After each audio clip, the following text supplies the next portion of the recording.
Of your appearing, your tender mercy's sake. Amen. To the Lord's Prayer. Our Father, who art in heaven, hallowed be thy name. Thy kingdom come. Thy will be done on earth as it is in heaven. Give us this day our daily bread, and forgive us our trespasses, as we forgive those that trespass against us. And lead us not into temptation, but deliver us from evil. For thine is the kingdom, the power, and the glory, forever and ever.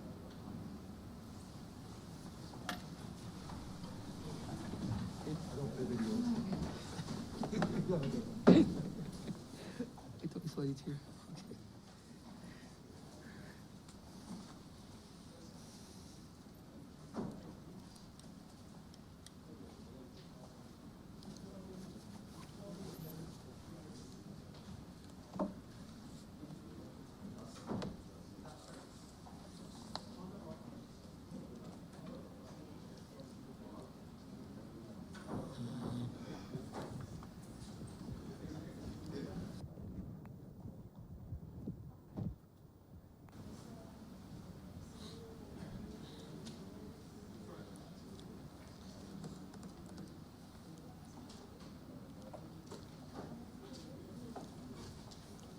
This house is in session.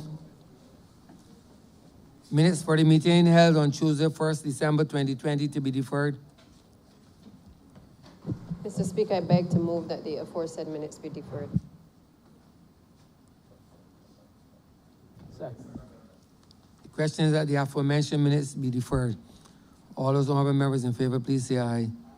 Those against, please say no. Meeting, the ayes have it. The aforementioned minutes are deferred.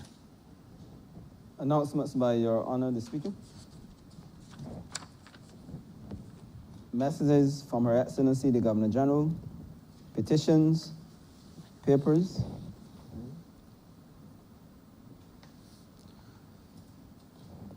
Honorable Member St. Michael's.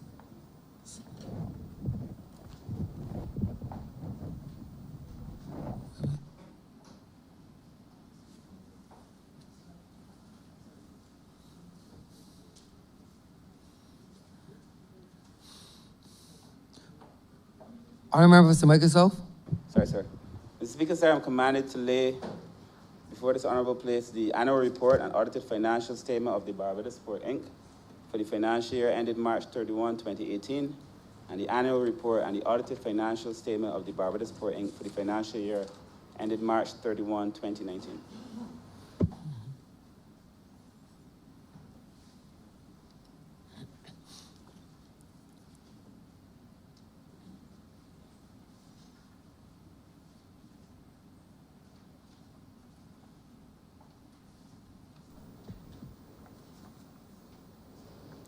Government notices, private members' notices, notices of questions. No, you can read from that one. Reports from select committees, first readings of bills. Honorable Leader, Government Business. Mr. Speaker, I beg to move the first reading of the Barbados Humanitarian Service Award Bill 2020, as well as to move the first reading of the Anti-Corruption and Anti-Terrorism Agency Bill 2020. Beg, second that. The question is that the aforementioned bills be read here first time. All those honorable members in favor, please say aye. Those against, please say no. We think the ayes have it.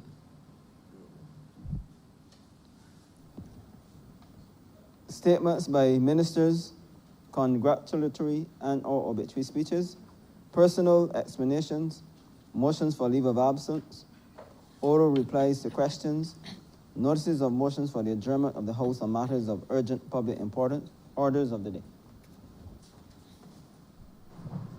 Mr. Speaker, I beg to move the suspension of standing orders 6, 16, 18, 20, 42, subsection 5, 43, and 44 be suspended for the remainder of today's sitting. I beg for second. The question is that the aforementioned standing orders be suspended for the remainder of the day's sitting. All those honorable members in favor, please say aye. Those against, please say no. We think the ayes have it. The aforementioned standing orders are hereby suspended for the remainder of the day's sitting. Government business. Government business is the order of the day. for one, in the name of the Honorable Minister of Agriculture and Food Security, to move the second reading of the Pesticides Control Amendment Bill 2020. Honorable Member for St. Philip South. Thank you, Mr. Speaker. Mr. Speaker, this speech today I wish to commend to you and this honorable chamber the amendment to the Pesticides Control Bill 2020. It reminds me, sir, of my days as a primary school boy when you come early in the afternoon and nobody is sure about how the wicket will play, so you're asked to open the batting. And invariably that is the time when you get to bat for the whole day and perhaps score 100. I have had, in my days as a primary school boy, about 300s under such circumstances. But I never excelled beyond then. There were quite a few. I don't remember all of them, but there were quite a few, because in those days we played cricket with every given opportunity. Mr. Speaker, a journey of 1,000 miles begins with a single step. And this is a common saying that originated from a famous Chinese proverb. The quotation is from chapter 64 of the Tao Te Ching, ascribed to Lao Tzu, although nowadays we also ascribe this to Confucius. Mr. Speaker, the Ministry of Agriculture and Food Security, when I went there in 2018, had a tremendous amount before it in order that we may, one, reach our transformational goals, and two, at the same time, empower and enfranchise Barbadians. This, sir, called for a fair amount of strategic planning. And in so doing, there are a number of things that remain outstanding over prolonged periods, and in some instances, more than 2 decades. Such, Mr. Speaker, was the situation at the ministry. And we had to then arrange and prioritize how we would address this situation, given the fact in some instances, sir, and I must be very clear, but at the same time, I want to be as candid as possible where this is concerned. The Ministry of Agriculture previously would have had Ministry of Agriculture, Water Resource Management, or Ministry of Agriculture, Rural Development.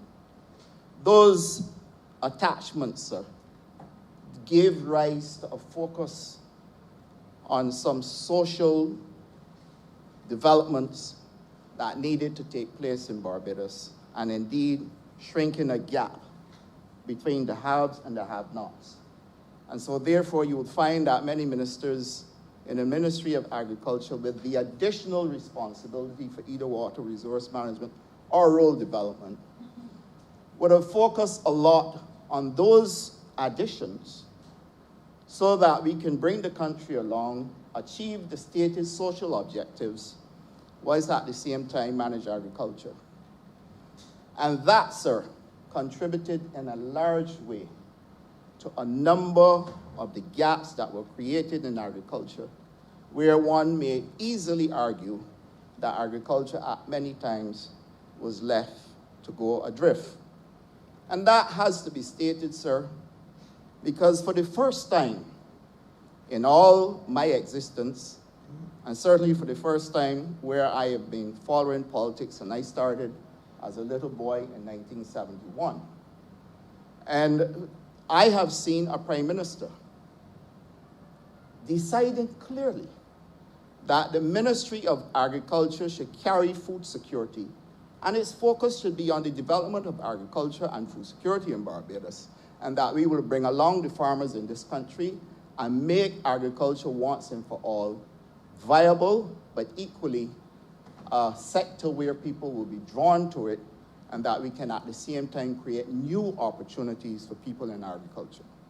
And that has to be reinforced, Mr. Speaker, sir, because at the end of the day, what we are doing is that we are righting a number of wrongs over, as I said, could be as long as 2 decades. Some may argue there may be more. Mr. Speaker, if you drive around Barbados now, you would see that right along the countryside, there are many vacant lots, several acres of land, Mr. Speaker, overgrown by bush. You will also see, Mr. Speaker, that there are some plantations where the husbandry is not at its best, and why some try, and whilst I know that I am not supposed to call names, Mr. Speaker, if you drive from Halton on your way to Bridgetown, or from Brayton on your way from Bridgetown to Bridgetown, the aesthetics that you see along Edgecombe really is quite pleasing and is a good example for what husbandry and good agricultural practices should be like in Barbados. However, sir, what happened at Edgecombe is that they have committed to getting people with weed whackers to go along and cut along the terrain so that you have this real beautiful, aesthetically pleasing sight compared to others who have chosen to use pesticides as a way out. Mr. Speaker, pesticides contribute in a large way to agricultural success, and we can't rule it out completely. But at the same time, we need to understand how we can strike a balance between the use of pesticides and labor. And that, sir, is perhaps a conversation that we need to have now more than ever. I am sure, sir, when the Minister for the Environment and National Beautification gets to speak about this, he would address the issues with biodiversity.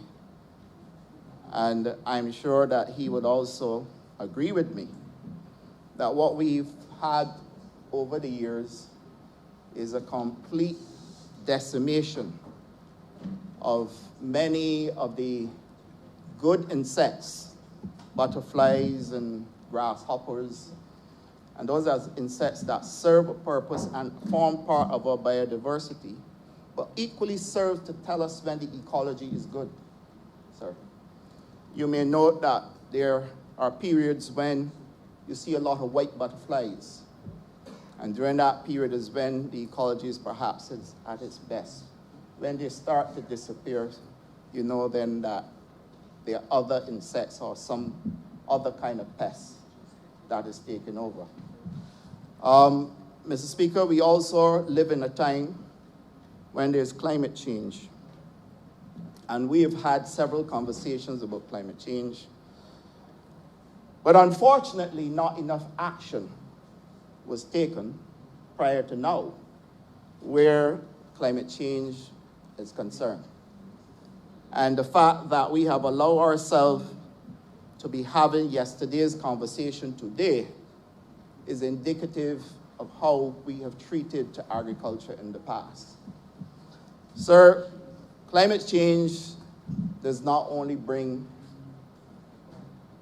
climatic weather conditions where we have either floods or on the other extreme, prolonged droughts. We are also now exposed to various types of crop diseases, animal diseases, pests, all transboundary, simply because when you move goods and when you move plants and when you move animals or animal products, we are now at risk of moving various pests and diseases to our shores. But equally, many of the bad ones that we would not have seen over time or in recent times, sir, will start now to come back so that they can act as predators to destroy the good ones that we need. And sir, this is a situation that confronts us. And therefore, it is necessary for us to have a conversation about the use of pesticides in Barbados, but overall pesticides in agriculture and its impact on the environment, sir. The Pesticides Control Act, Cap 395 of Barbados, is the only proclaimed act that really seeks to manage the use of chemicals in Barbados. And sir, inasmuch as we are signatory to the Basel Convention and the Stockholm Convention, and in recent times, after many years, the Rotterdam Convention, sir, we have only got one piece of legislation that provides complete management. And so therefore, we have had to make the amendments to bring it in line with what is required in order that we can treat to this matter of the use and management of chemicals and pesticides in agriculture in a real meaningful way. Sir, the Act previously allowed for the Deputy Chief Agriculture Officer to be the chairman of the Pesticides Board. So you have your downline, who reports to you, the Chief Agriculture Officer, as the chairman of the Pesticides Control Board, but you, the Chief Agriculture Officer, is the one for guiding policy, managing a technical team, which includes your deputy, and at the same time make decisions that your deputy must carry out. But he is the man that is the chairman of the Pesticides Board, so straight away you can see the anomaly. Equally, the Deputy Chief Agriculture Officer is not necessarily always a trained scientist. And he may have to appoint somebody to the board as his nominee.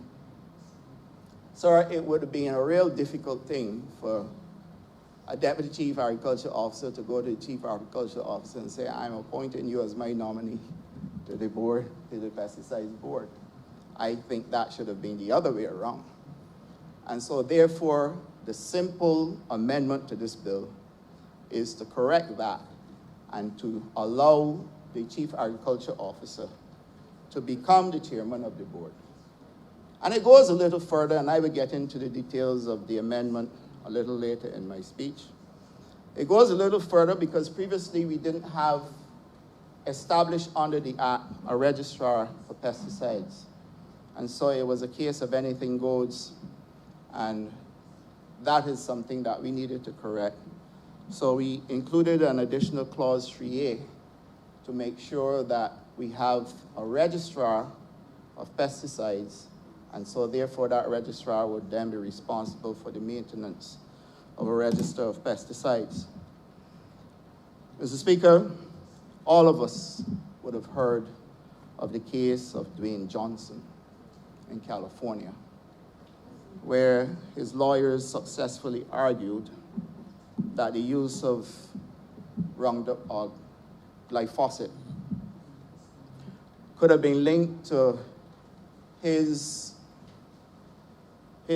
illness, non-Hodgkin's lymphoma, and that he was awarded a substantial sum of money in damages, even though over a period of time, successful arguments have been used to reduce the sum that was first awarded. I think he ended up with some 76 million, as opposed to 200 and something million that was at first, awarded. So that straight away, sir, you can see that we are not in normal times, Mr. Speaker, and that once you have established precedent, then you are responsible, and it becomes incumbent on every single jurisdiction to make sure you take the necessary action. 1, to protect people. 2, to protect the environment. 3, to make sure that we are protecting our biodiversity and the ecology. And in so doing, sir, it would mean that you have to have a systematic, structured approach in order to be able to accomplish this. Mr. Speaker, this is why now we are moving to have a real structured pesticides control board that will then seek to manage a lot of what we are seeking to do as it relates to pesticide management in Barbados. Now, I took to Cabinet during the COVID shutdown period a paper that spoke to the controlled use of Roundup or glyphosate in Barbados, and that the Cabinet did agree that we should set out in very clear terms how we are going to manage pesticides in Barbados, and at the same time, how these chemicals will be accessible by the public. Therefore, Mr. Speaker, in reality, we are seeking to make sure that every farmer with a license can still access these chemicals, but that the person who lives, say for example, in St. Philip North or St. Philip South, which is basically part of the agricultural belt of Barbados, or even St. George North, and wants to use these chemicals to spray the backyard rather than a far or hole, then we need to manage that and to make sure that people are not just going into a hardware store or a chemical shop and have access to purchasing these things for home use. To my mind, sir, we have reached a stage where the risk is too great. And so therefore, whilst I understand, because the sugar industry for sure still relies heavily on the use of chemicals, I am not so certain, Mr. Speaker, that we need to have chemicals kept in somebody's kitchen or storeroom at home. The other thing is that the disposal of containers, Mr. Speaker, can create significant problems to the environment, certainly to the aquifer, and indeed, we find that a lot of people dump in our gullies, so that you have these containers being dumped in gullies. And really and truly, all this now needs to be managed and brought under control. In order for us to achieve this, sir, one, we have to get buy-in nationally. That's the first objective. But equally, we also have to get buy-in from all of the farmers in Barbados. And I would just cite an example, if I am to digress just for a moment, to say that I know that at the BAMC, there are several farms that have been returned to increase sugarcane production. And during this current rainy period, a lot of vines overtook the canes. And so you will find that a lot of the cane fields, as you pass them, you will see a lot of vines covering the sugarcane. My view, sir, is that this requires labor. But the common approach to this is to use a cart and a spray can and go through and spray off these fields. Obviously, it's going to take larger quantities of pesticides, sir, in order to be able to combat what has taken place in terms of the large volumes of bush, the vines that would have overtaken the crops.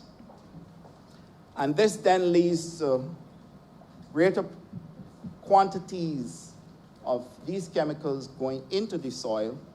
And then when you get the heavy rainfall, you get this water running off into the streets with chemical residue, running off into the ocean, which will impact our reefs, our coral reefs, and the fish, and sir, equally into the aquifer. This obviously cannot continue.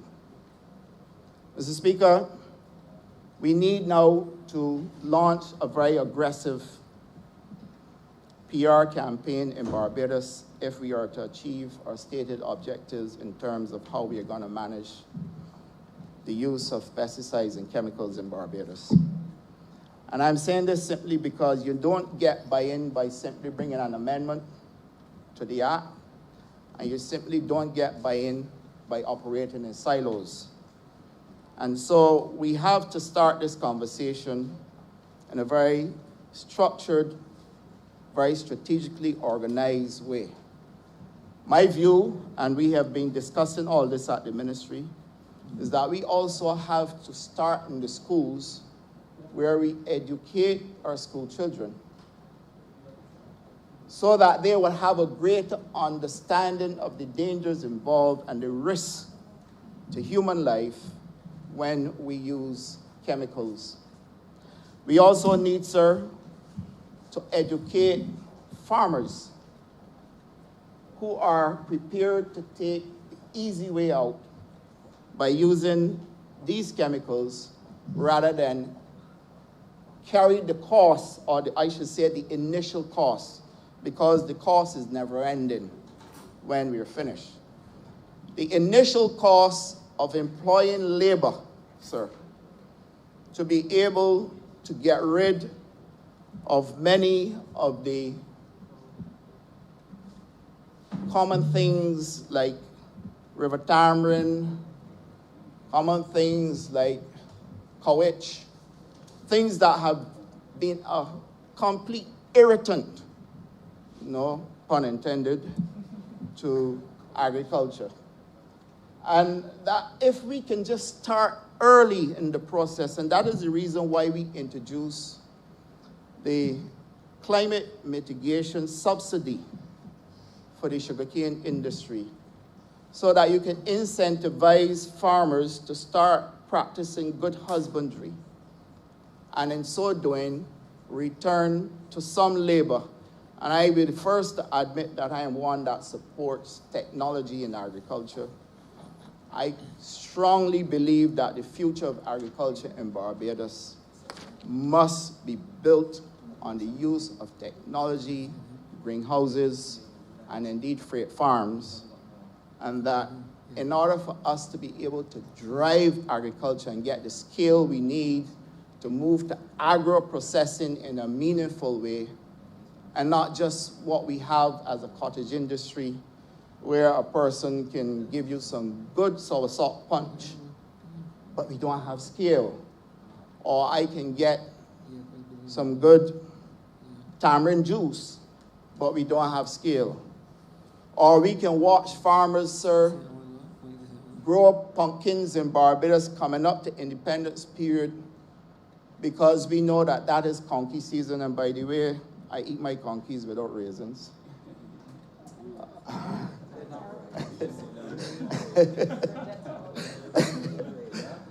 But to a more serious point, sir, you see farmers with pumpkins that they literally have to dump after they, one, can't find enough market space, or two, have to compete with imported pumpkins. And this is only but one example of many that we have in agriculture. Sir, a vibrant agriculture sector must be built around agro-processing. And so therefore, we have to expand, and indeed I wish to be the first to confirm that the BADMC is currently working on a program with the current feed program we have, the Farmers Empowerment and Enfranchisement Drive, which is a program designed specifically for us to reach food security in Barbados, and at the same time empower and enfranchise Barbadians of a different age group, so that when many of those who we would use perhaps as a repository of information for the young farmers coming in on board, and I speak to those who are currently in farming but are pretty much on the way out, that in order for us to have a vibrant sector, we then have to have younger people involved, And that is the reason why I say I am the first to agree that this must also be technology driven. But getting back to the point, sir, when you have farms that are open field, meaning that the only way you can do agriculture is through open field agriculture. And I speak to things like sweet potatoes, yams, eddos, sugarcane,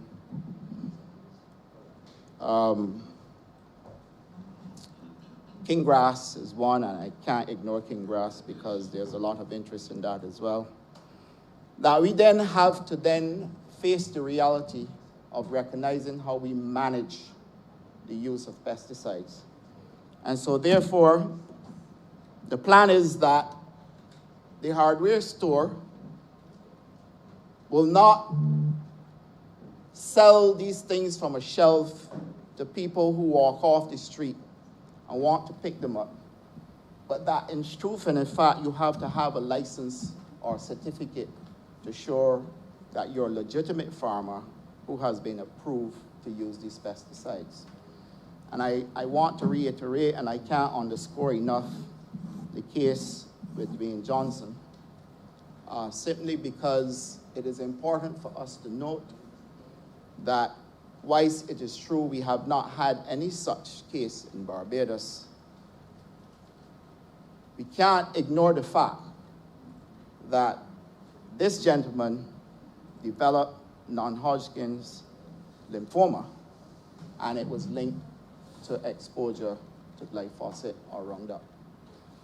And therefore, Mr. Speaker, rather than send a tractor with a cart and spray cans for our laborers to hook up on their backs and go through a field spraying, I believe that we have to address this through a more labor-intensive approach that would, one, provide opportunities for people who will not necessarily be able to find a job other than in agriculture. Provide an opportunity for people who are perhaps waiting to be able to move to another level but has to start somewhere. And therefore, that labor intensity of which I speak is directly related to how we're going to reduce the use of these chemicals, but at the same time be able to benefit from greater agricultural yields. In the past, sir, when I grew up in Clifden and St. Philip, I had the opportunity of going with my grandmother, may God bless her soul, to Guinea Plantation, where she was a member of what they call at the time the gang. And I would have gone with her many times, so she had a designated area that she had to weed. And what she would do is take the cane tops and create a shade for me out of the sun, and I would sit there and watch her weed. Sir, back then, we had less problems with fields being overgrown with bush as they currently are. And equally, sir, we had greater yields. Many of the insects, including the firefly that we hardly see now, were fairly pervasive. The grasshoppers and the locusts and all of those we had. And only out of a conversation that I was having with the Minister for the Environment and National Beautification, he also drew to my attention that we are seeing now less frogs in Barbados. There is also a current mealybug that has appeared in Barbados. I think the name is Streptococcus somnivolia. And it is seen at walkers for sure, but can easily spread. Now what it does, once you have it, it destroys all of the forage. So the moment it appears within the space of, let's say, 48 to 72 hours, you start to see all the grass turning, and it gets drier and drier and browner and browner and browner until it disappears. This bug, sir, can very well be treated with chemicals. But the amount of chemical that you would need, sir, to be able to control this and avoid spread around Barbados will have severe consequences for the environment and for us as a people.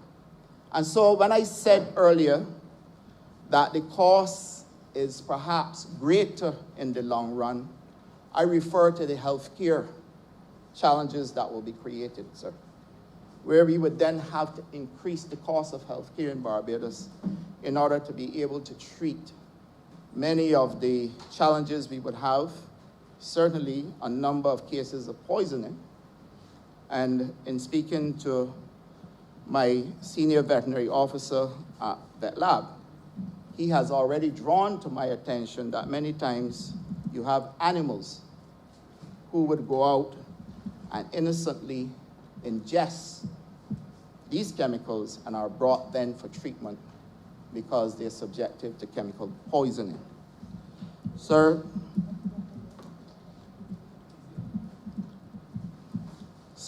I think I have said enough to bring context to what we are confronted by in this country.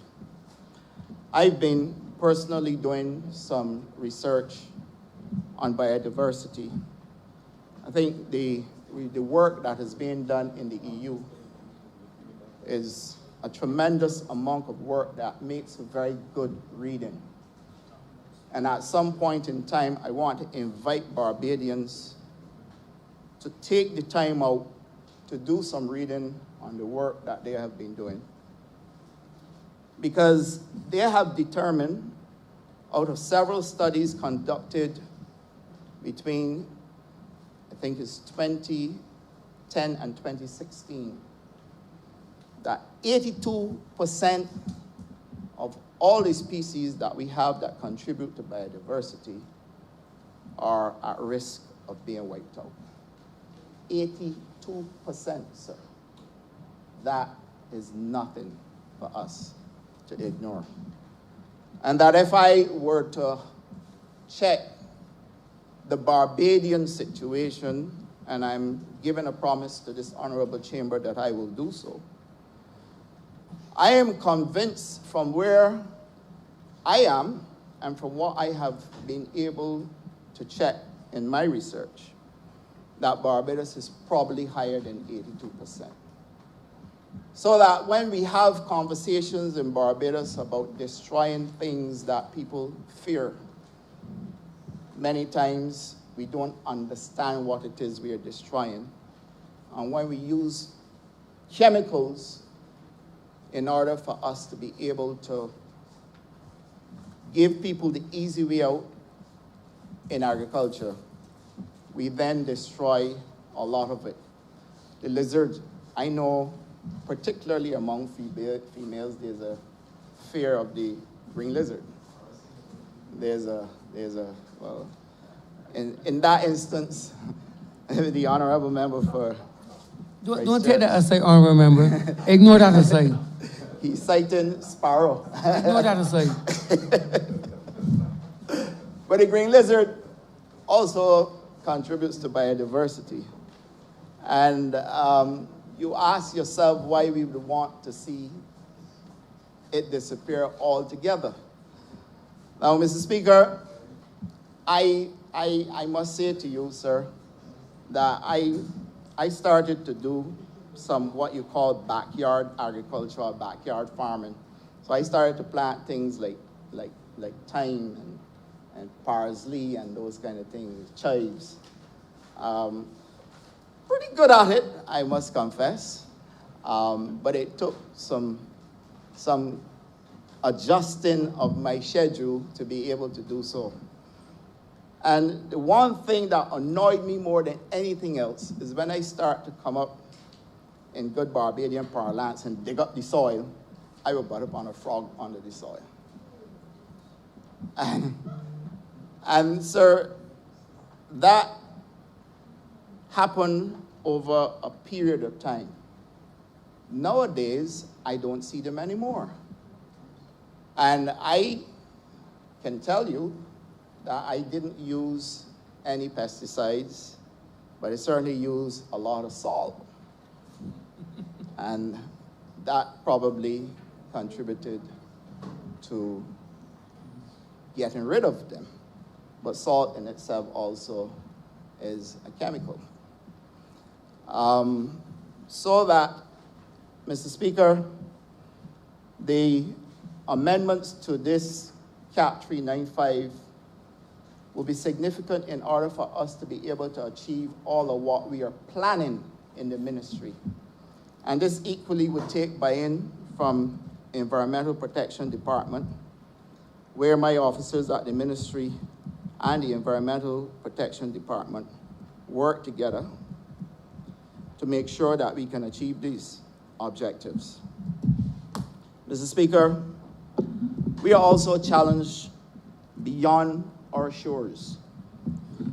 And it is worthy to note, sir, that the more developed countries, the countries who we rely on, first of all, for the transfer of information or the sharing of information, and two, many of whom we go to import a lot of these chemicals, are way advanced in terms of their management systems and how they treat to the use of these chemicals.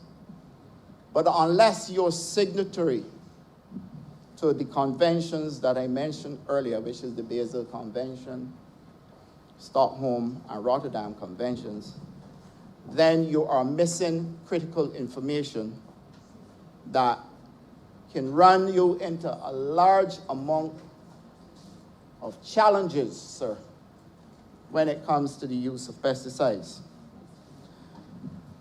The promotion or shared responsibility among parties using chemicals or pesticides, sir, is one that you only achieve effectively under the Rotterdam Convention.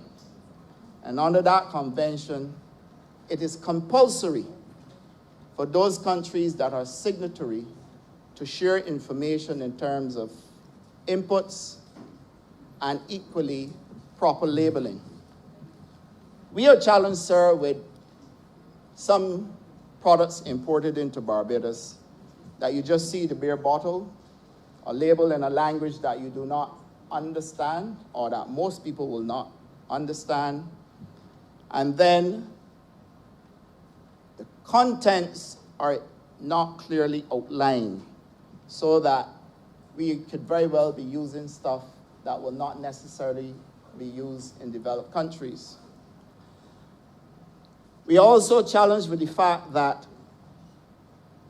because we are not able to share and exchange information, then you will find that what Barbados's requirements are not known to the producers, and so therefore they can't include Barbados when they are setting about to determine what is it that you want, or what is it that you have banned, or what is it you're controlling, so that they would know.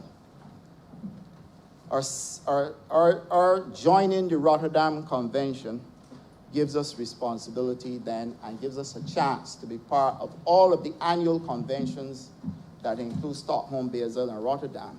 So now that Barbados, for the first time, when the EPD attends the conventions, will be able then to put Barbados's position. Previously, we were not in a position to be able to do so, even though we had a presence at the convention. We can now sit at the table and put Barbados's position, and this is significant, sir. What is more important about it is that there are several things that are being done to manage herbicides and pesticides. And sir, I will seek to list a couple of them. Harmonization of chemical management, which speaks to the establishment of chemical management systems that are consistent with established international regulatory agencies. strengthening of regulatory control mechanisms by accessing technical assistance from other reputable regulatory agencies, ensuring greater access to information on reasons for banning and restricting hazardous chemicals in other countries in order to improve decision-making regarding the importation of certain pesticides. And this information is critical to the decision-making process. It will be critical to the board as well. Identification of safer alternatives. And many times, sir, we act as though they're not alternatives, when in truth and in fact, and again, my colleague will bear me out on this because he has been using vinegar and other things on his lime trees. Accident management through the establishment of monitoring and reporting systems on pesticides poisoning. Information on poison incidents caused by pesticides and by extension other hazardous chemicals is important in the management of the chemical by a regulatory agency. And at present, there is no system on island that really gives us this. A toolkit developed by the convention can be utilized in order to start the function of such a system within the pesticides control unit. And so, sir, it is important that we have a fully functioning board under CAP 395. Mr. Speaker, the Rotterdam Convention sets out a number of recommendations that will form part of our management systems in Barbados. And they are perhaps going to be onerous at first, but it's something that we must do in order for us to bring Barbados into a 21st century existence and requirement. Such recommendations, sir, will be to revisit draft laws for the management of industrial chemicals in an effort to bring Barbados on stream for a more effective chemical management system. And these laws currently reside within the Environmental Protection Department, EPD.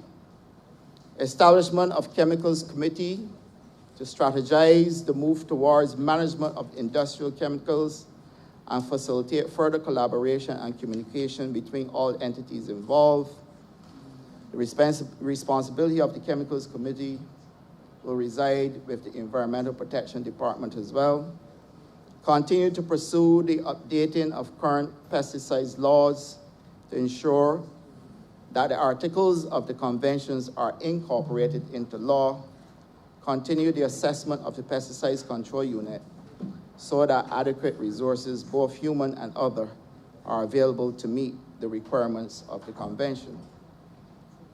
And then commit to participation in the meetings of the conventions, which are held annually. Sir, these responsibilities, certainly, and these recommendations, we cannot take lightly. As I view the amendments, sir, to this bill, I wish to state and bring some clarity to what we are doing. And therefore, I would like to cite, first of all, that this bill would amend the Pesticides Control Act, CAP 395, primarily to change the composition of the Pesticides Control Board and to provide for a registrar of pesticides, and also to make amendments so that the Chief Agriculture Officer or his nominee will now be the chair of the Pesticides Control Board.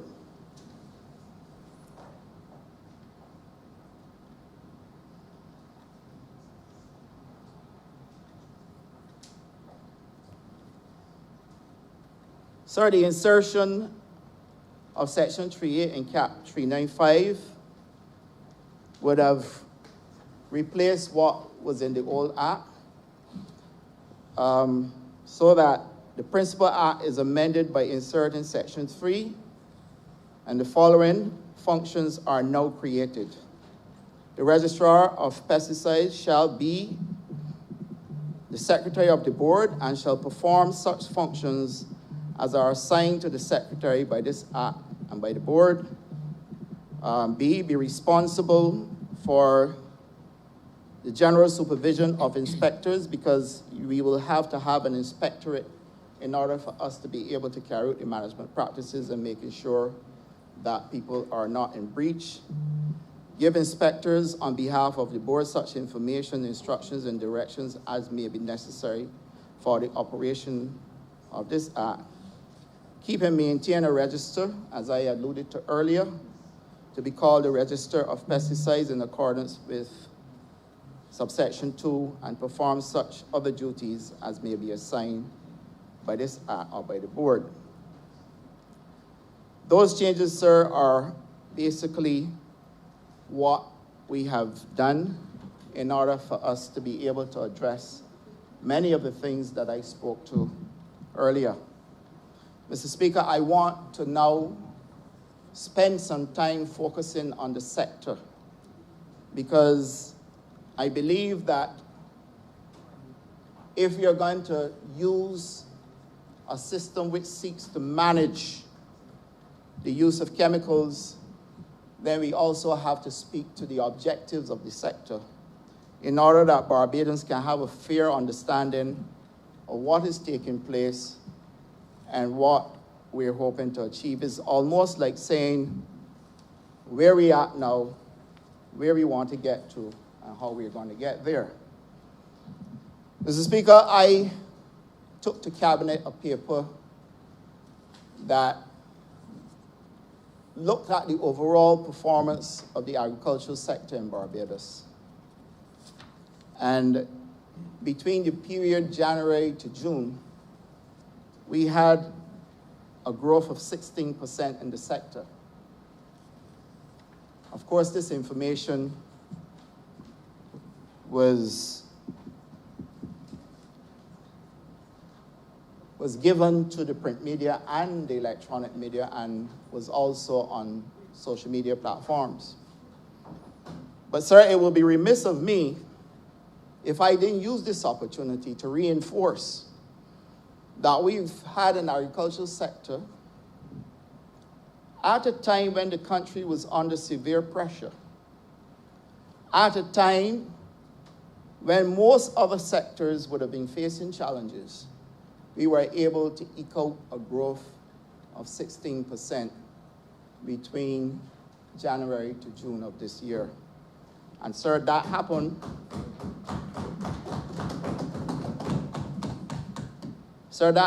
at a time when the country was also going through severe drought periods.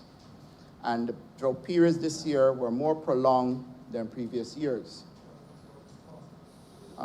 It just goes to show what is possible when one commits to achieving results.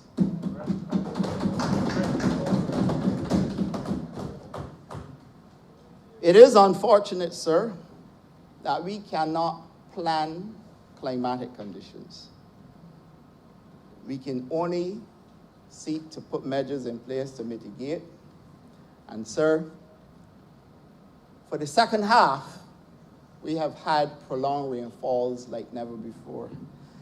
These rainfalls we have had remind me also of the days when I was a boy growing up, when you would have had rain, heavy downpours, sometimes more than an inch on any given day. And in Barbados, in some cases, we recorded just above an inch in certain districts in Barbados, which really is on par with what obtained in the past. That, sir, contributed in large measure to many of the crops being damaged. Cucumbers, for example, and we all know that cucumbers are now carrying a higher price because of the scarcity. And of course, watermelons as well. And the ministry needed to respond to what is happening, because as I said, we can't determine We can look, we can do all types of modeling, and the Met Office has been doing a fantastic job, amazing work they have been doing in keeping Barbadians abreast of what is happening, bringing us real-time information and keeping us informed. As a matter of fact, they talked about radar that was down for almost 20 years has been fixed. And whilst it is not up to full calibration, we have been able to fix that radar, and the government of Barbados committed funds to making sure that we get all of the new replacement parts to give us a new radar in Barbados, which we didn't have for 20 years.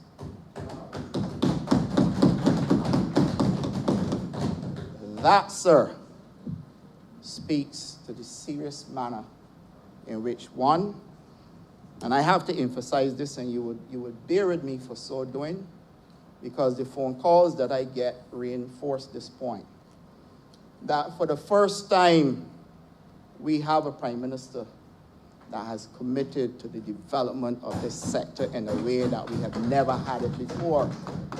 And the fact that she chose me as minister would mean that I also have to live up to the responsibility of making sure that we can deliver in order for us to be able to grow the sector. Sir, to manage what we are currently facing with floods, I think this has been talked about for perhaps over 2 decades as well, that we have to move to water harvesting in Barbados to capture some of the runoff water, which would otherwise flood fields and cause damage to acres upon acres of crops. And so, in this honorable chamber, we brought a supplementary for $5.9 million in order for us to create reservoirs in Barbados so that we can bring relief to the farmers going forward. And so that in 2021, we will now have reservoirs in Barbados. And mind you, sir, with proper management of the use of chemicals, reservoirs that will not have chemical residue. And that we are now going to establish reservoirs at River in St. Philip, and River in St. Philip has been talked about, Mr. Speaker, since Adam was a lad.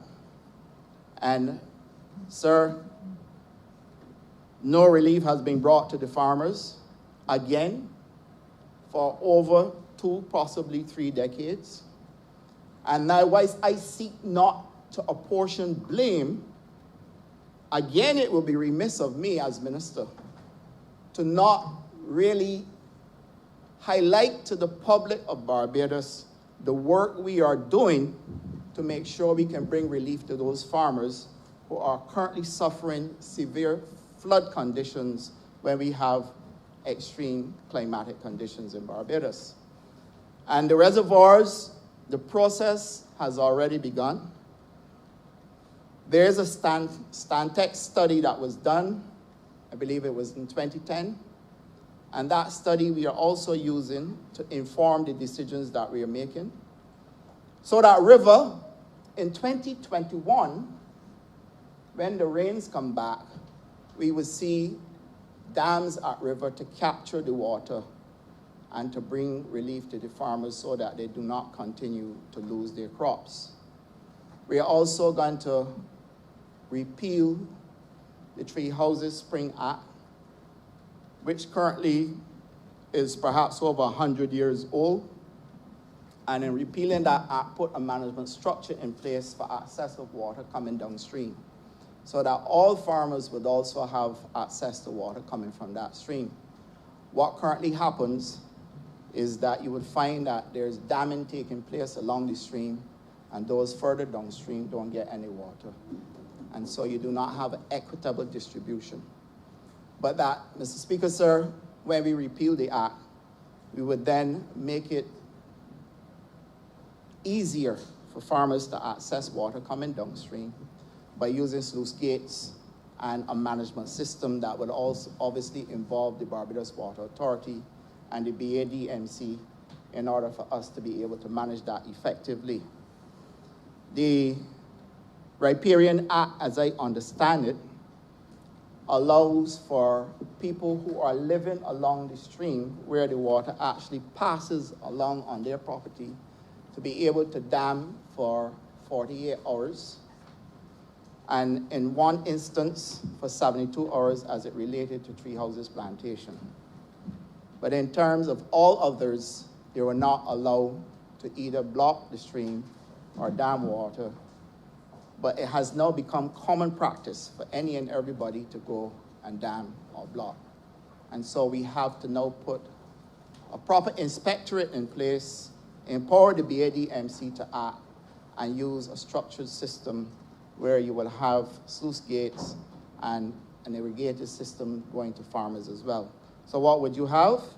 You will have the streams still functioning, and equally the dams as well, to give a continuous supply of water, and we should reach the point where they will have now a year-round supply.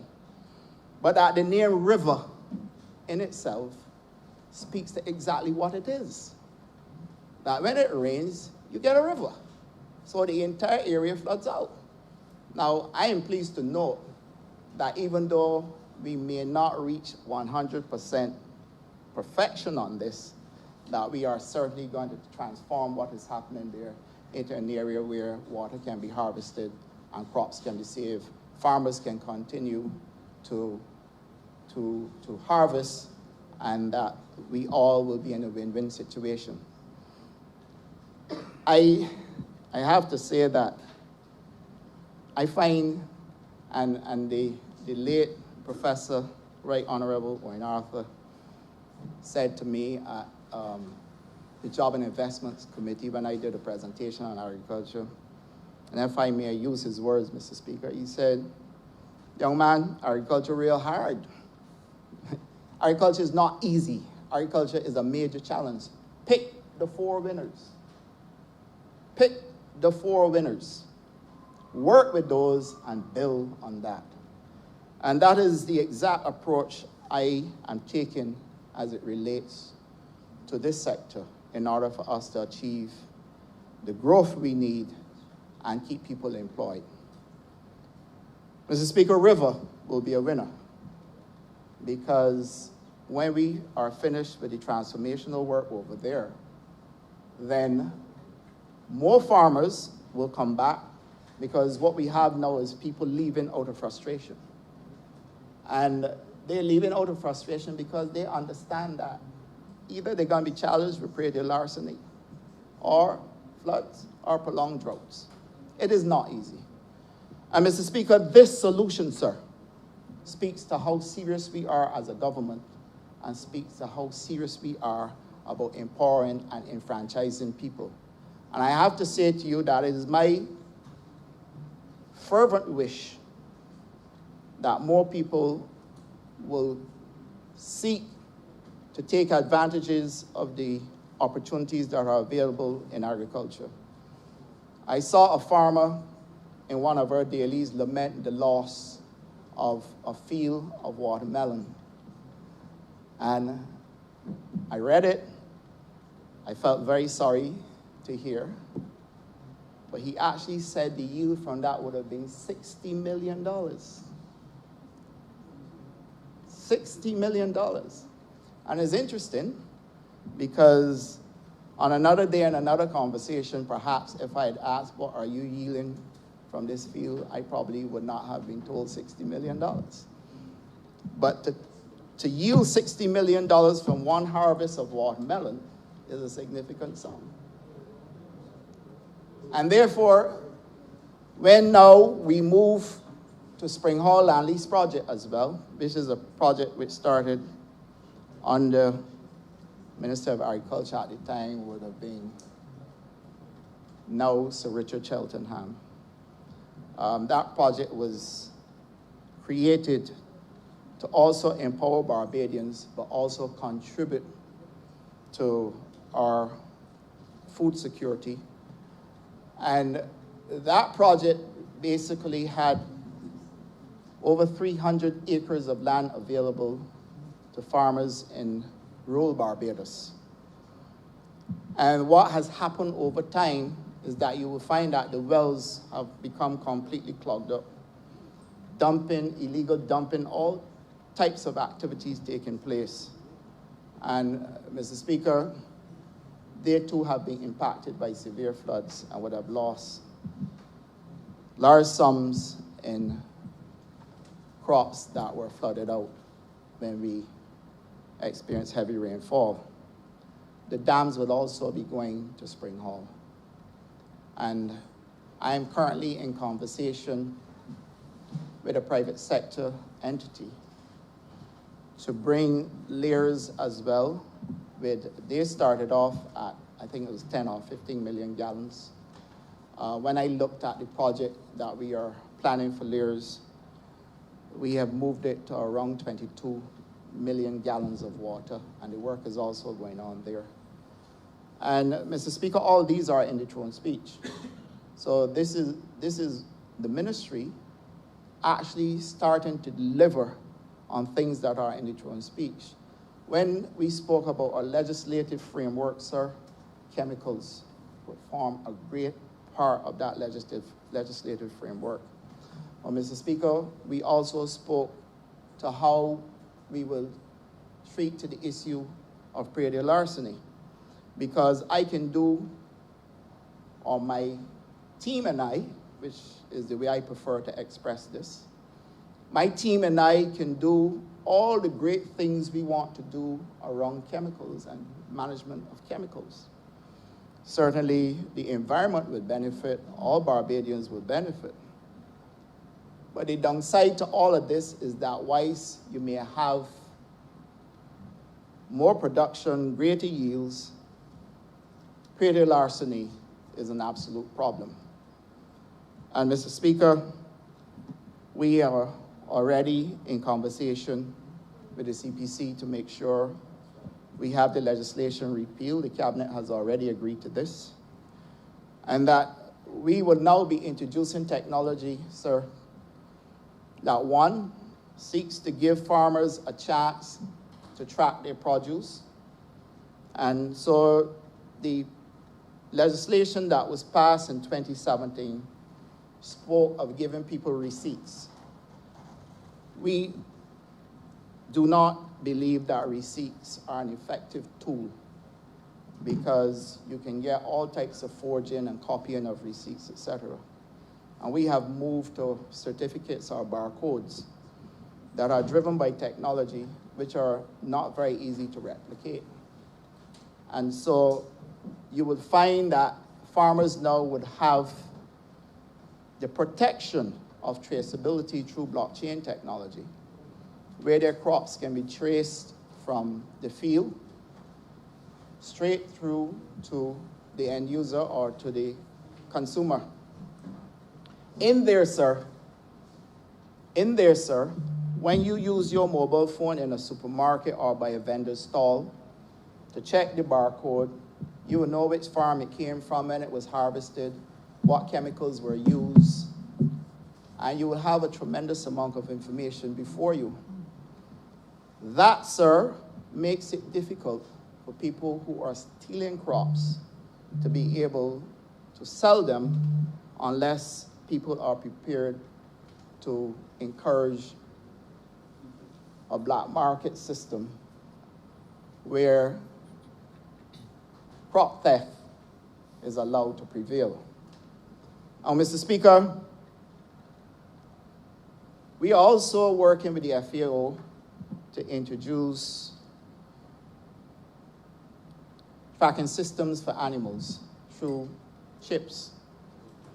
And the FAO has committed through the TCP, Technical Cooperation Program, to be able to commit to Barbados at no cost to us.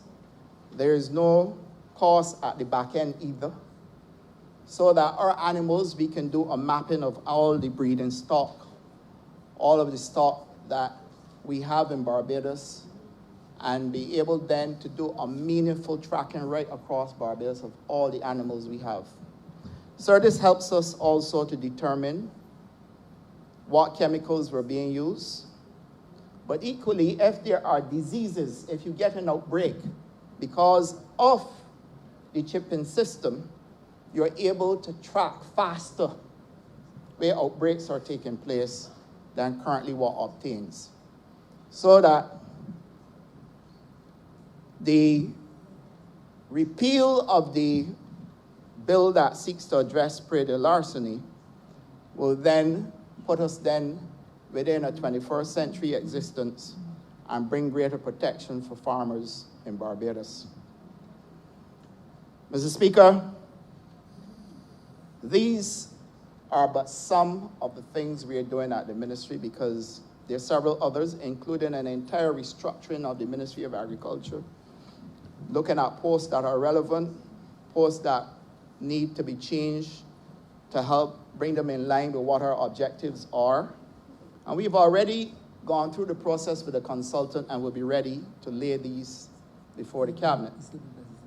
So that, Mr. Speaker, one pillar within that entire structure is how we manage chemicals and the treatment to the Pesticides Board, which also falls under the Ministry of Agriculture.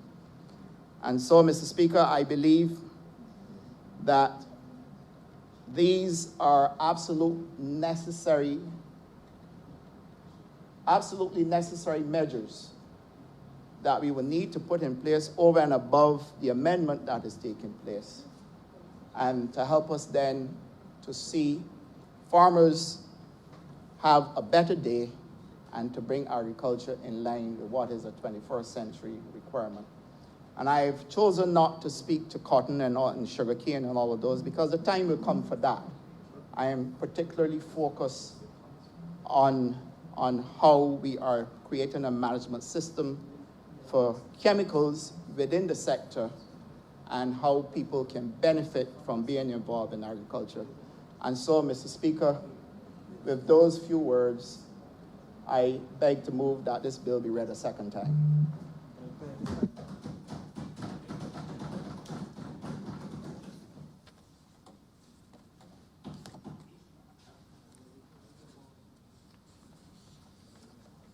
Honourable Member Sir Michael West. Thank you. Turn your mic, please. Thank you, Mr. Speaker. I listened with interest to what the Honourable Member for St. Philip South, Honourable Minister of Agriculture, presented to the Chamber this morning. What interested me more, though, was what he didn't say. And it is along those lines I would like to speak today. My father was a hard drinker. Mr. Speaker, he liked his alcoholic beverages. And he would drink daily.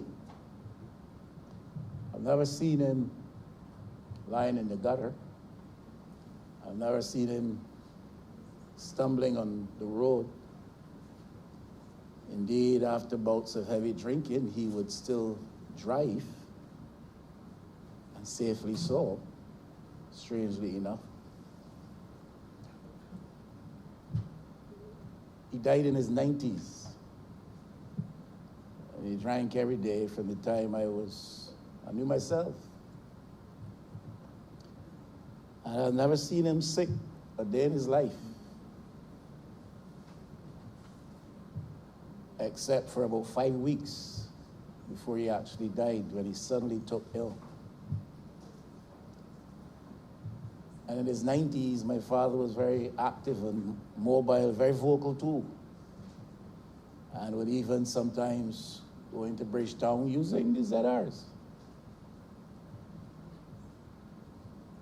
He died in his 90s, suddenly took sick one day, and lasted for about 5 weeks. Beyond that, father grew quiet in the early stages of those last few weeks. He was a very dark man. but his complexion seemed to become even darker. And on his skin, they broke out all kinds of welts all over his body. And I'm not here to suggest he died as a result of anything having to do with use of chemicals and pesticides. I have my suspicions on that, but that's not the point I really want to argue today. Because when we took him to the doctor, he was diagnosed with having another problem, which probably ultimately would have taken his life anyhow, in short order. But I do recall that just about 2 or 3 days before he took to his bed and assumed this very quiet disposition, company sprayed about the house on the outside, as we want to have them do from time to time. It is still my view up until this day, and based on much of what the doctor also said to us, that while he lay on his bed asleep, he ingested much of what was sprayed around the house on the outside.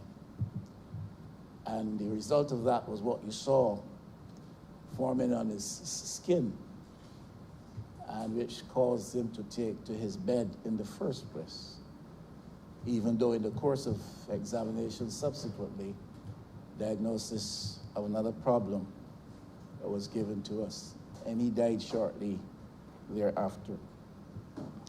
Say that to suggest to you, Mr. Speaker in the House, my concern in reference to the particular debate before us has more to do with the impact of the use, storage, and disposal of chemicals and pesticides in Barbados on human health, and also on our environment, than having anything to do with the administrative adjustments which this bill purports to make.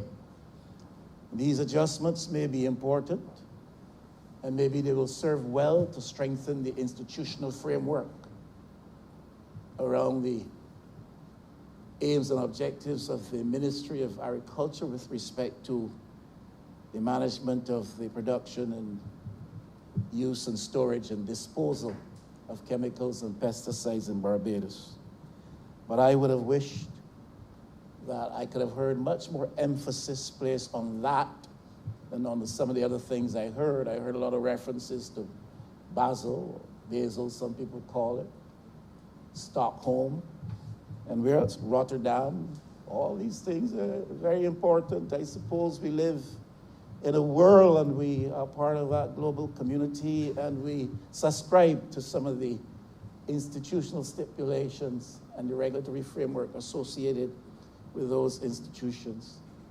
But I would have preferred to have had the honorable member spend a bit more time affording the House, the country, and myself some information with respect to the impact of the use and disposal of chemicals and pesticides in Barbados, how that impacts human health, how it impacts critical elements of our environment.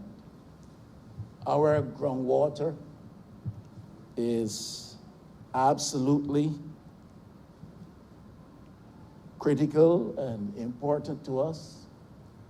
In recent years, we have been having many growing number of complaints about discoloration of the water, serious discoloration of the water, even in the absence of temporary outages, which may impact the coloration of the water, even in the absence of heavy downpours, which again may impact the color of the water. We have had complaints, especially from rural Barbados, but not only in rural Barbados, parts of St. James Central, St. James South, even parts of what I call Upper or Northern St. Michael, with respect to discoloration of the water in Barbados. I wonder if the minister has any idea or to any extent, any knowledge as to the level of contamination of our groundwater induced by the use of chemicals and pesticides. Now, this to me is very important. We have protected water zones in Barbados. We have firmly enforced laws with reference to those protected water zone areas. We have done so especially with reference to building and structural development, that is, the construction of buildings. But I wonder what is the level of collaboration and the level of scrutiny that obtains across ministries with respect to the matter of pesticides and chemicals used in farming and agriculture, and that impact upon the groundwater system in Barbados. I see farming operations either in what I believe to be protected water zone areas or quite near protected water zones in Barbados. And whereas we are fairly forceful in terms of how we apply the law with reference to protecting water zones from construction, I'm not too sure we are as diligent when it comes to the matter of agriculture. And I just wonder if anywhere in the Ministry of Agriculture, or if anywhere in the mind, in the head of the Minister of Agriculture, there's any idea, any knowledge as to the extent that agricultural efforts, agricultural pursuits, through use, disposal of chemicals, is impacting our groundwater system. That is seriously a concern of mine. And I raise that query. Hopefully I can get a response from the minister to that point as to the extent to which our groundwater is subject to threat as a result of chemicals used in agricultural production, agricultural activity. The minister himself referred to runoff water in Barbados. We know how the system works. We know how the flow works. There's a lot of water coming from the hills, running through the valleys, coming down and ending up along the coast and impacting our coastal and marine environment. Similar question, therefore, and I didn't hear the minister give any indication that there's any concern with reference necessarily to that, or any high level of concern, even though he did mention how that flow operates and the fact that we lose a lot of water through the runoff that ends up in the ocean. But how is our coastal marine environment being impacted? That is obviously critical to our development. And it seems to be an increased level of consciousness and awareness on the part of this government as to the role that our coastal and marine environment can play in the development of Barbados, not only with respect to tourism appeal, but with respect, of course, to fisheries and other sorts of activity.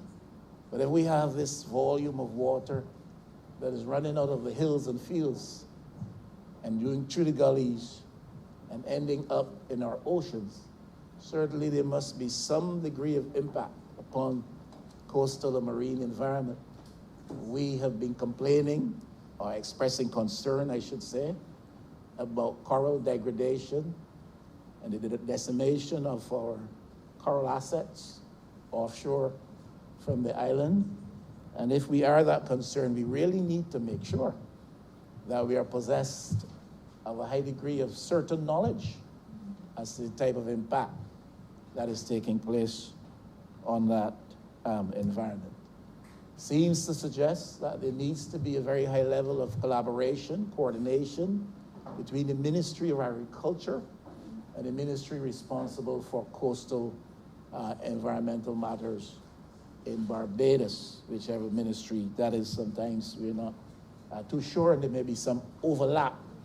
But certainly there needs to be serious collaboration between these two ministries, because our coastal environmental assets are really significant resources upon which the island will find that it has to make greater reliance.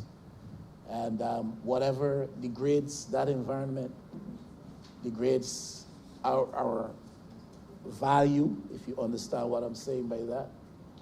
And whatever degrades that environment makes us a lot less attractive and appealing to those who come and visit. It's also less attractive and appealing to nationals and to residents, and has implications also for fisheries. And I am sure my friend at the far end, out of St. Michael South, would agree wholeheartedly with me on that matter, Mr. Speaker.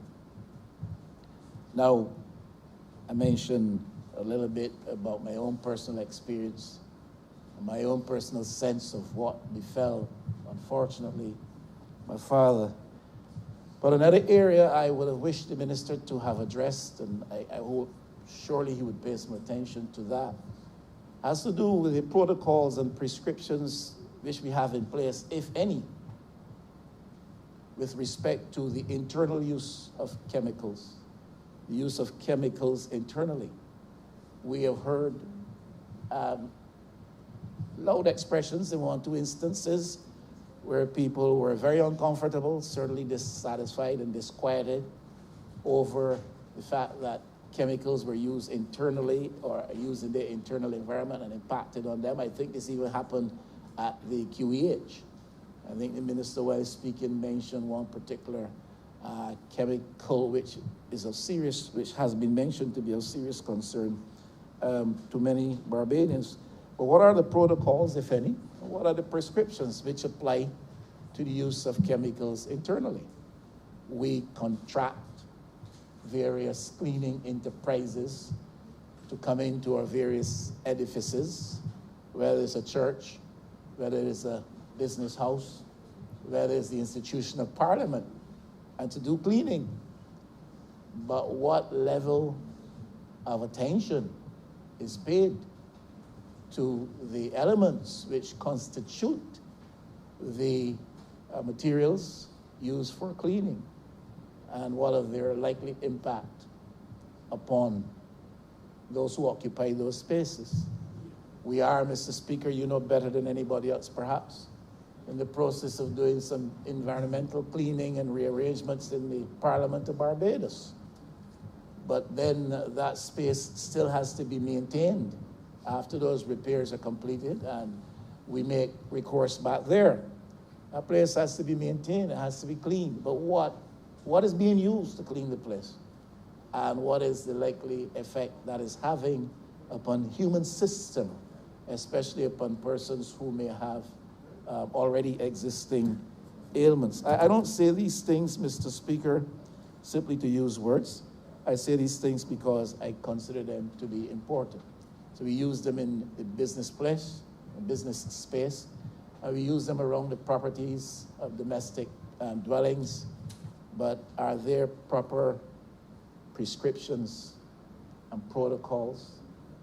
Are cleaning enterprises, those who have pesticide, insecticide companies, chemical dispensing companies, are they governed by protocols and prescriptions based on studies and research which establish the soundness of what is used or the unwisdom of what might otherwise be used? Or is it left simply to management to determine what they use when they apply the chemicals to your property, Mr. Speaker. And in that case, that would be a lot of chemicals based on the size of the property. I imagine. I might be wrong, but I imagine. I think you are rather wrong. Rather wrong. I take that therefore back because I don't want ever be wrong with respect to yourself. But very seriously, is it left to the management of these companies to determine what they use? Is it left to their own internal research to determine what is used, what is healthy or otherwise not so healthy? Or is there a framework in which these protocols have been or are being worked on? I speak in this way because I believe that when we formulate policy based on that kind of thinking. Policy when it is prudent, an effective response to issues that are either already existing or are likely, potentially so, to exist. And therefore, it is out of that kind of a context that we have policy formulation. And the administrative changes that are being suggested may very well be prudent and necessary. I'm not debating that. I'm not arguing against that. I'm simply saying that when you get on the ground and you deal with existing realities or potential reality, especially when we talk about human health and the environmental health in which we all must live and work and survive, then we have got to be concerned with those types of things. Now, Mr. Speaker, poor black people in Barbados are exploited in more than one way. The honorable member for St. James Central, I am sure, will loudly agree with me. Poor black people in this country have been for long years and are still currently being exploited in several ways. It is not only when they are denied their day in court in a proper and convenient, I should say, and soon fashion or soon order. It's not only that. It is not only when they are not paid sufficiently for the work they do for capital private interests in Barbados. It is not only when their just and legally prescribed benefits are denied them and the unions must get up and make noise and quarrel with government and all of that and quarrel with the capital interests. It's not only in those contexts that poor black people in Barbados are exploited, but I wonder what is the situation on agricultural and farmlands in Barbados with respect to the level of exposure to which poor black people in Barbados are subjected because they are forced in their work to use chemicals and pesticides and other elements which may in fact be detrimental to their health. And as a serious concern, serious concern. I take the matter of exploitation of poor people. I take the matter of exploitation of poor black people by anybody or any business or any government or any entity, even the church. I take the exploitation of poor black people very seriously. And it still remains a scourge upon this national landscape that in 2020, that we still allow too much of that to be ongoing. But I know that there's a sufficient number of voices in this place and a sufficient number of spirits in this place that those matters will not continue to exist without being highlighted and being protested and being countered. And I want to know if there's any at all concern at any level in the Ministry of Agriculture or any other ministry, relevant ministry, as to what is befalling poor black people who work in agriculture on estates in Barbados and who have every day to use chemicals. Are they provided, and is it prescribed, and is it mandatory, and is the law enforced? Are they allowed to? Are they being allowed to protect themselves true use of protective gear? Is it something which falls into the realm of the subjective? It's what a farm or an estate provides. It is what a manager sees fit. It is what an estate can afford. Is it what the worker chooses to wear? The question of proper protective gear as you work in the context of agriculture, and especially if you deal with chemicals and pesticides, becomes an issue for me. It certainly is an issue for me. And I am sure that it would be an issue for my honorable friend out of St. Philip South as well. So my real point is simply to ask, what is the position and what is being done with respect to these matters? You see, for a long time, and coming from the bosom and the mouths of those who research and study these matters, it has been felt for a long time that there was a high level of concern, or that there needed to be a high level of concern about these matters, while they did at the same time express that there was very low capacity on the part of government and other institutions to respond to it. So you have high level of concern because groundwater is exposed, this is exposed, that area is exposed, this is a threat. There's a high level of concern in these matters, but a low level of capacity or capability to respond.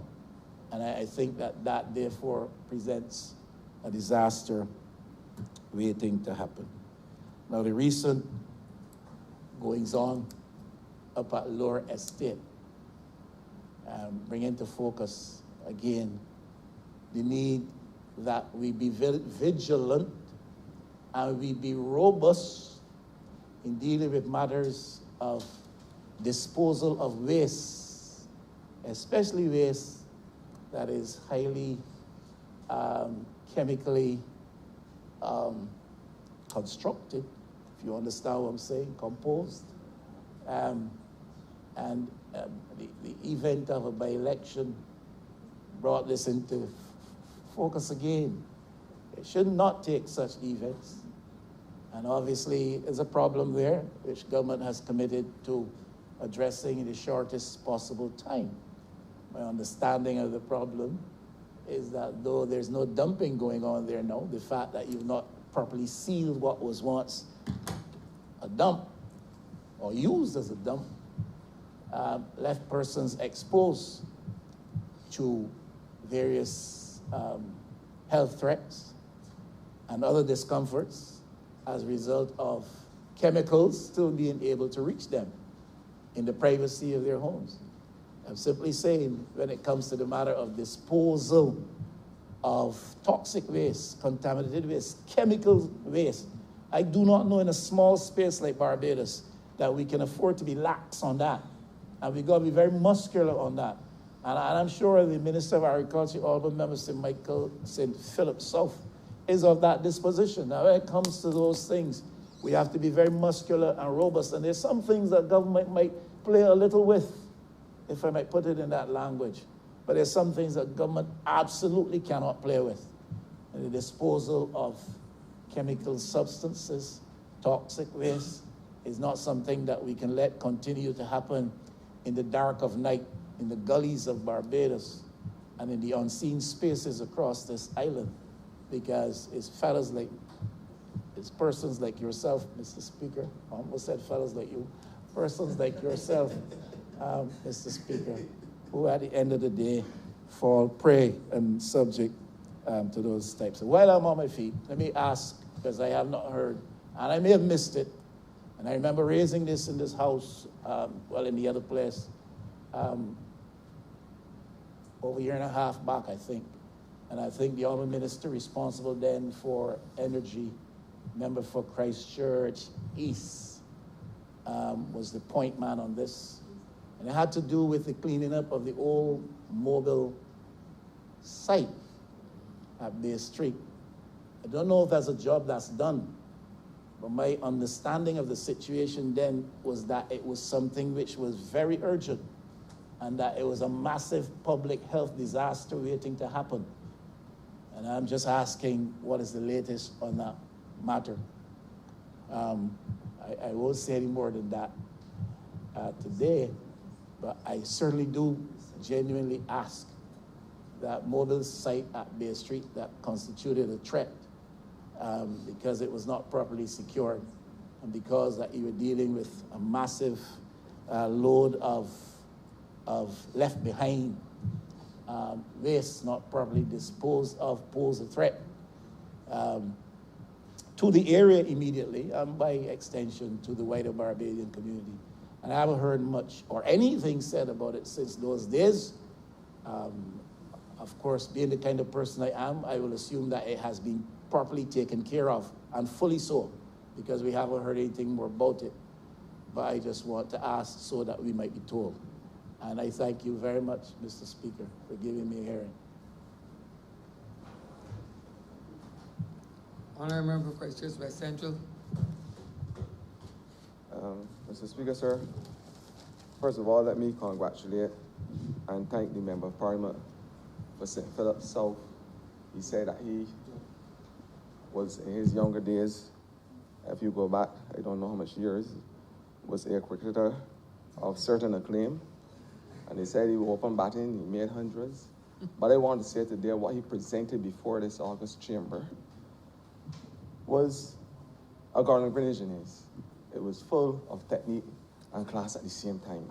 And I want to congratulate him for that. And I want to say that in this chamber, this August chamber, we have a number of cricketers. We have 30 cricketers in here.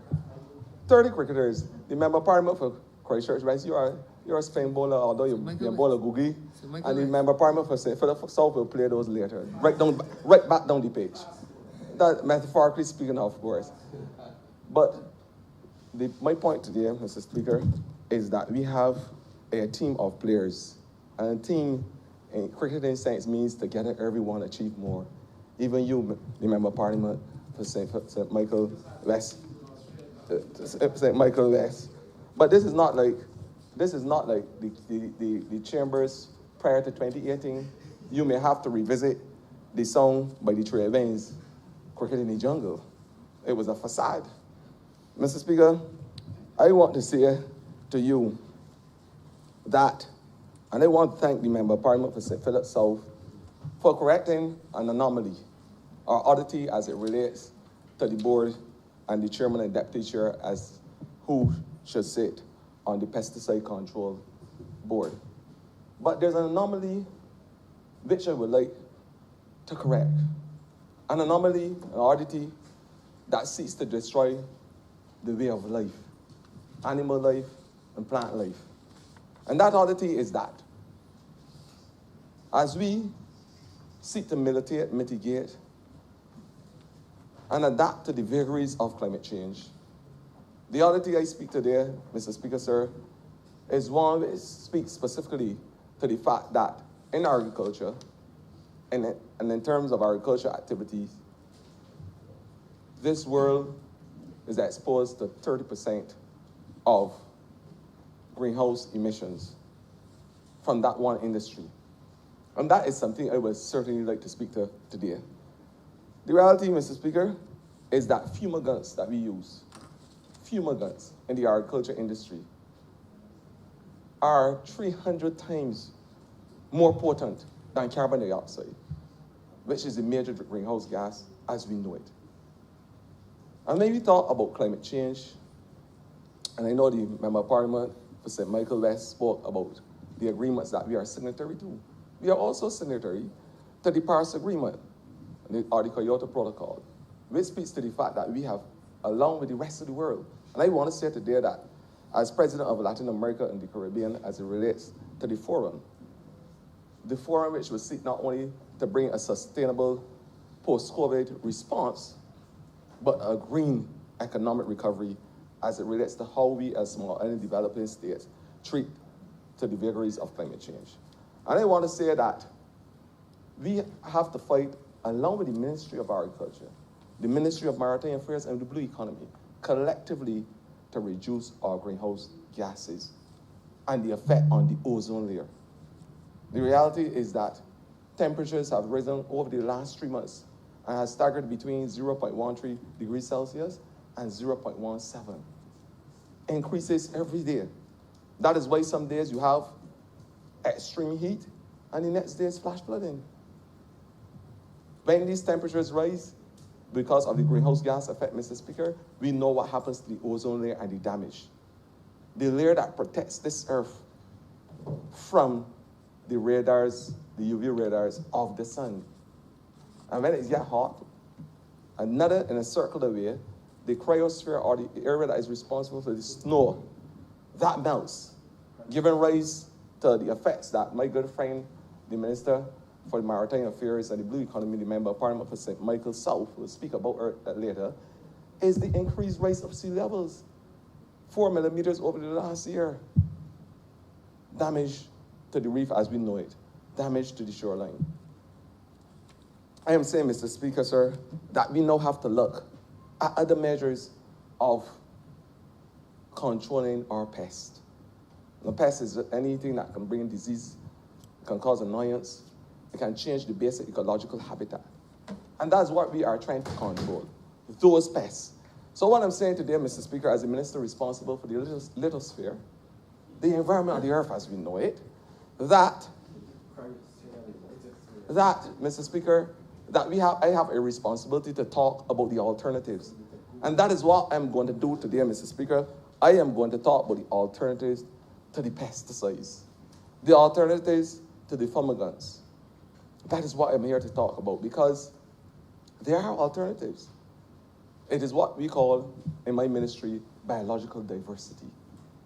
That is what it is called. And that is what we, again, and the Member of Parliament for St. Michael West, yeah, you know, he's not only in earshot, but he's in eyeshot as well.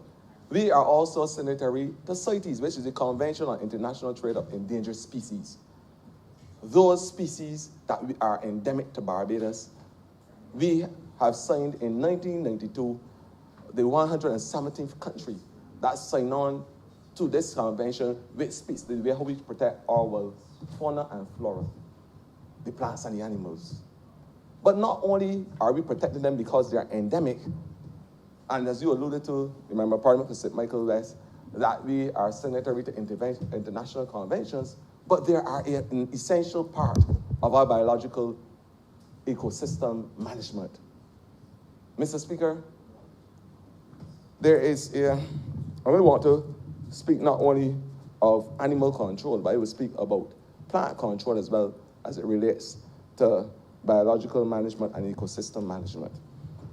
Mr. Speaker, there is a threat of African snails. Everybody in Barbados knows it. African snails is a big problem. And a long time we have used all types of chemicals to seek to control these snails. And there are broad categories of chemicals that we don't only control snails, but pests. You will hear about the organic phosphates, the carbamates, all those fancy things, the malathion, they're controlling the mosquito with the malathion and the kerosene oil. You have heard about those chemicals. But the adversity about using those chemicals, DDT, which is the organochloride, is now being completely banned in all countries, including Barbados, so we don't have to worry about that. But one of the things about these chemicals is that they produce hydrocarbon, which can naturally mix with the oxygen in our free oxygen in the atmosphere and foreign carbon dioxide, the leading greenhouse gas. That is the problem. What I'm saying is that there are biological ways to control these pests. And I just mentioned the African snail. Mr. Speaker, sir, a simple thing, and a lot of persons in here like to make omelette on mornings, scrambled eggs, and they have gardens outside, organic gardens. What you can use, Mr. Speaker, is these same eggs, decorate your garden with, and there are a way of controlling the African snails from going in the garden bed in a natural way. And along with, and I know they have all types of creativities, because Barbadians are creative people. Along with putting the eggs down, the egg shells down, I am sure you can find a creative way to enhance the beauty and aesthetic of your garden. That is a way of controlling without using chemicals. Another way, and I have an organic garden at home, and I can tell you, I have African snails all over except in the garden space. You know why? Mr. Speaker, something as simple as planting garlic along the hedge, the strips. Garlic stops the African snails from venturing into the garden. Parsley, thyme, these things you can use around Even sawdust, because a lot of carpenters in Barbados, they don't know, putting sawdust in areas of lining around the garden, helping to beautify the garden, also keeps away the African snails. Some farmers use copper metal chopper sheets around the plants, and it works.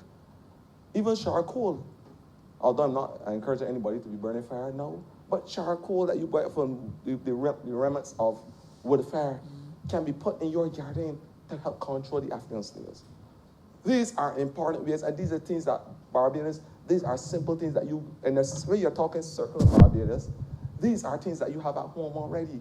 And when you talk about the whole thrust of the five R's, reduce, reuse, recycle, recover, and no repair.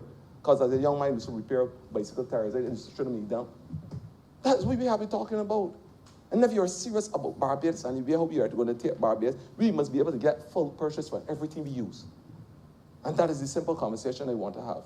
We have a problem with mosquitoes. And when everybody and my colleagues heard me talk about my favorite, the leaf-toe gecko or the Philodactylus pulcher.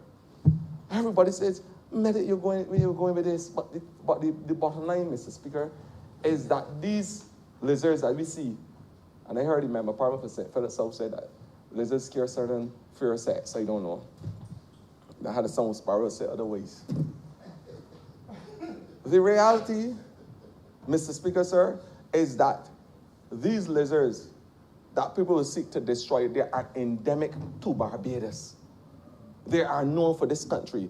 They are an endangered species now, as I speak. They are part of our biological diversity and our ecosystems.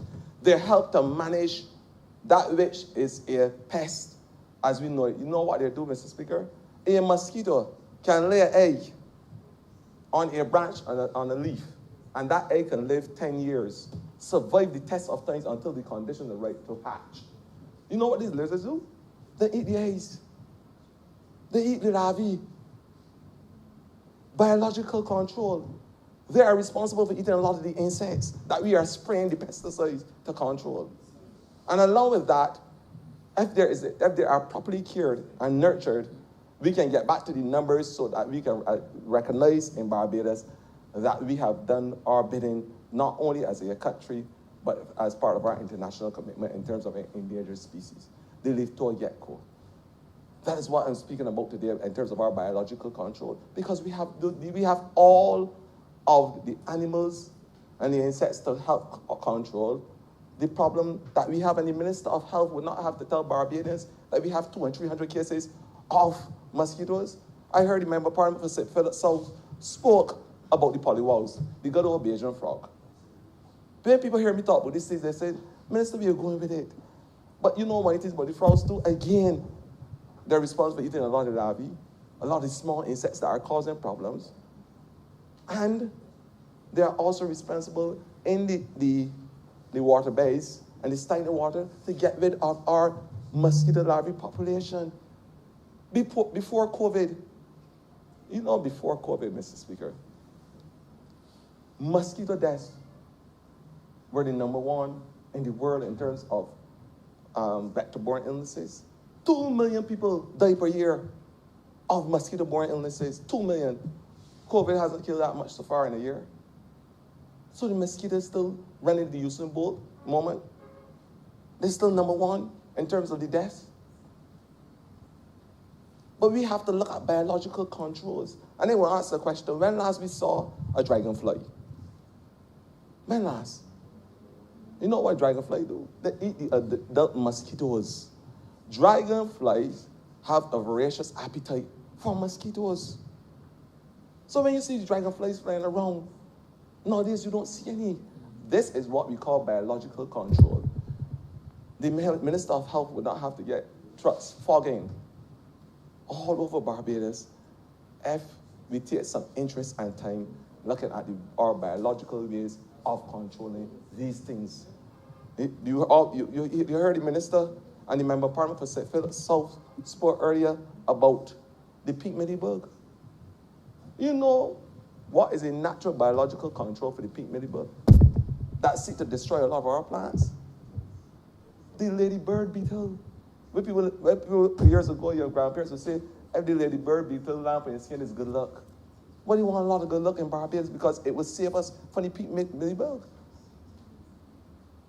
I know you're the lucky fella, Mr. Speaker, sir, you will like a lot in your constituency, not only for good luck, but to help control that which is causing a lot of problems. These are called biological and natural methods of controlling our pests.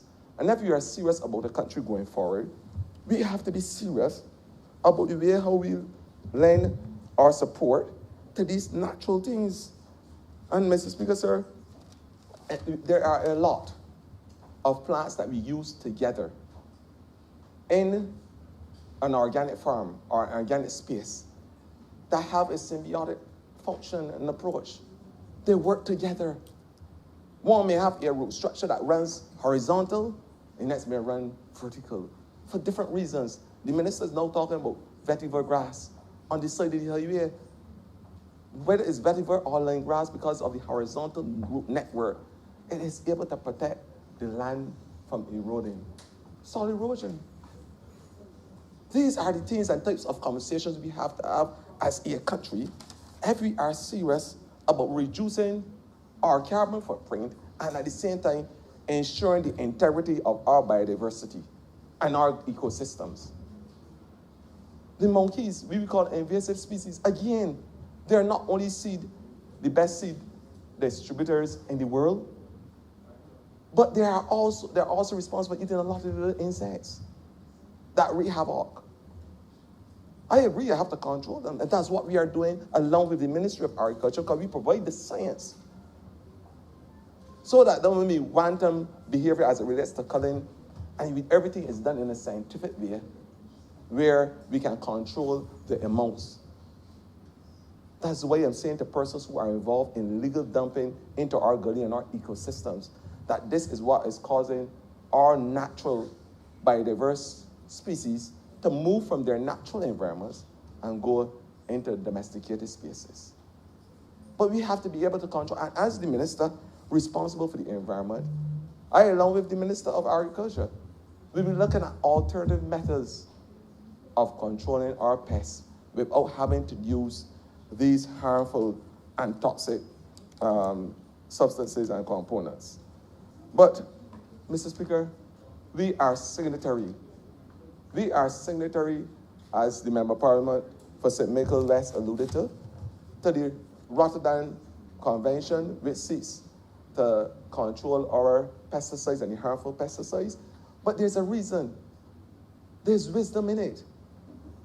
They are able to give a lot of technical and financial support, and them with a lot of conventions, so that we are able to augment our policies here locally. And as it relates to our natural conservation and ecosystems and ecosystem management. And my simple conversations with Barbadians today is that we have almost everything at home around us to help manage our pests and help to control our pests. I am sure if every single Barbadian can get a lavender tree and put in their homes, the smell of the lavender tree is able to use as a natural mosquito repellent. Lavender, rosemary, the basil as we know it. And your old grandmother would often take the soursop leaves and split them for the scent and put in the house as a deterrent for mosquitoes. These were natural things. There's also the citronella plant, but unless the leaves are broken, that it really don't make no sense. But these are the things in terms of our biological control. Years ago, I'm now asking the NCC, which I have responsibility for, to start looking at mass producing these things so that every single Barbadian can have a rosemary tree at home, a lavender tree at home. We can sensitize persons about the use of basil. Those things that are responsible for naturally protecting us from these harmful species. This is the way we have to go if we are serious as a country, not only to achieve what the Minister of Agriculture is trying to achieve, but to also save our ecosystem and help manage it. Sometimes we often refer to ourselves as funambulists. We have to walk the tightrope sometimes. If you're serious about a country, we have to walk that tightrope. As the minister said, the minister responsible for agriculture said, sometimes you have to manage it, balance it between the effect of getting something done within a space of time and the labor and the other alternatives that you have. But we have to start somewhere. And I'm saying today, and I'm making a clarion call to Barbadians, that we have to start looking at biological methods of controlling our environment. We understand the problems as it relates to the greenhouse effect. We understand the vagaries and the challenges of climate change with hurricanes and natural disasters, what is happening in the whole town. Every single time it rains, we get flooding. We understand, as the minister alluded to, the problems as it relates to our water supplies. And if you get chemical infiltration because of these pesticides and chemicals we are letting in the atmosphere. And that is why, again, I am raising my vocal cords in here in an unshackled way to tell Barbadians that the scourge of illegal dumping will not be the Grinch that destroys my Christmas. Not as long as I have breath, as minister responsible for the environment. We have to get clean in this country. There is no sense. I spoke about the trailblaze earlier. There is no sense of having an iconic song called Beautiful, Beautiful Barbados by the Merry Men. And Barbados remain like this. It makes no sense. We must not only have an iconic song representing how beautiful our country is, it must be the new way of life. That's what it must be. It must be a philosophical change to the environment. And that will help the Minister of Health with all the problems as it relates to mosquitoes, because it is those illegal sites, those indiscriminate use of garbage disposal, the wanton behavior of throwing bottles in the air. The member of Parliament for St. Michael South, the Minister of Maritime Affairs, and the Blue Economy will talk about his success in terms of reducing the amount of bottles and the containers that are not degradable. He will talk about this because that is the perfect habitat for mosquitoes to multiply and breed.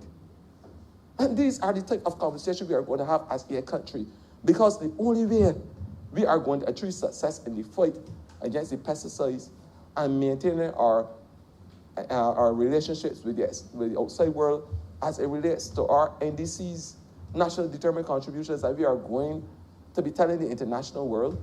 As a leader in the small island development state, this is what Barbados is doing to contribute to our reduction in greenhouse gases.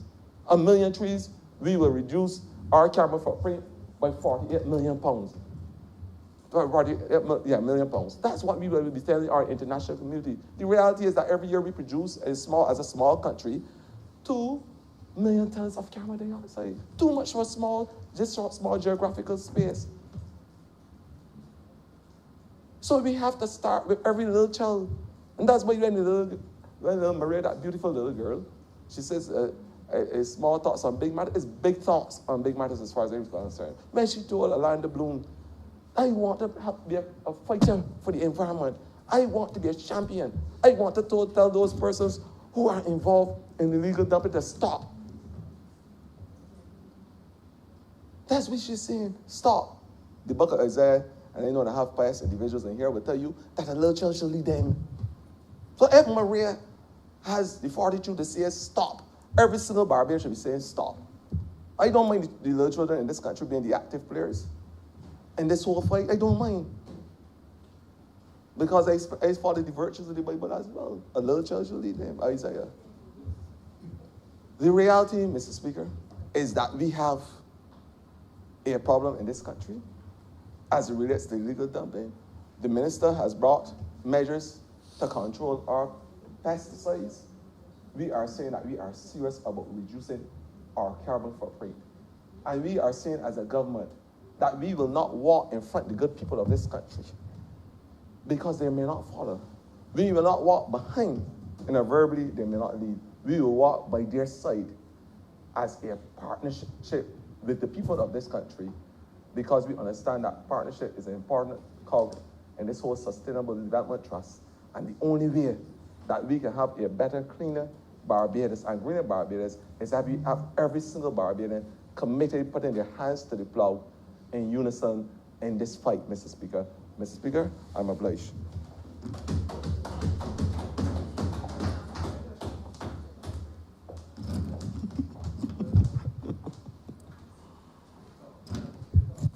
Honorable Leader, Government Business. Thank you, Mr. Speaker. I think that is a good place for us to break for lunch, and therefore I beg to move that the sitting be suspended until 1:45 p.m. The question is that this honorable chairman be suspended until 1:45 p.m. All those honorable members in favor, please say aye. All those against, please say no. Me think the ayes have it. This honorable chairman stands suspended until 1:45 p.m.